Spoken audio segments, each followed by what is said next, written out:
دوبارہ آپ سے سوال دہراؤں گا، کیا ای سی سی سے 1 ملین ٹن شوگر ایکسپورٹ کی اجازت لینے کے لیے جہانگیر ترین نے اسد عمر پہ یا عمران خان پہ دباؤ ڈالا؟ آپ اسد عمر سے پوچھ لیں، عمران خان سے پوچھ لیں. اس دن میں رزاق داؤد کو کہیں ملا 4-5 دن پہلے، تو میں نے کہا رزاق آپ یہ بتاؤ کہ میں نے آج تک، جب سے آپ کابینہ میں آئے ہو اور میں آپ کو جانتا ہوں، آج تک میں نے کبھی چینی کے کاروبار کی آپ سے ایک دفعہ بھی بات کی ہے؟ اس نے کہا بالکل نہیں کی. میں اس معاملے میں کیئرفل آدمی ہوں.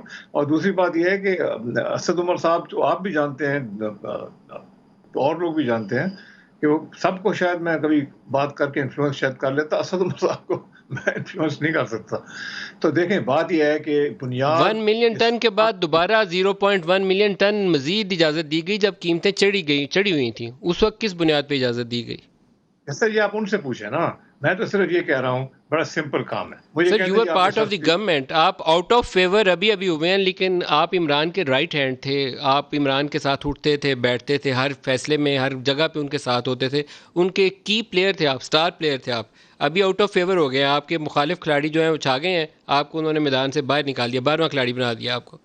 لیکن کوئی اس وقت کی صورتحال کوئی کیا ایشو تھی؟ نہیں 1 لاکھ ٹن. ہے، جی اس میں مجھے کوئی ایشو نہیں ہے، یہ چیزیں چلتی رہتی ہیں. بات کہنے کی بات یہ ہے کہ یہ جو فیصلہ ہوا ایکسپورٹ کی اجازت دینے کا، یہ ہے بنیاد جس میں سے باقی تمام چیزیں خراب ہوئیں. اگر آپ نہ دیتے ایکسپورٹ کی اجازت تو بلدار صاحب سبسڈی نہ دیتے، کیونکہ ایکسپورٹ کی اجازت ہی نہیں تھی. اگر آپ سبسڈی نہ دیتے تو ہم جیسے لوگ سبسڈی لیتے نا، جو ہوتا پھر وہ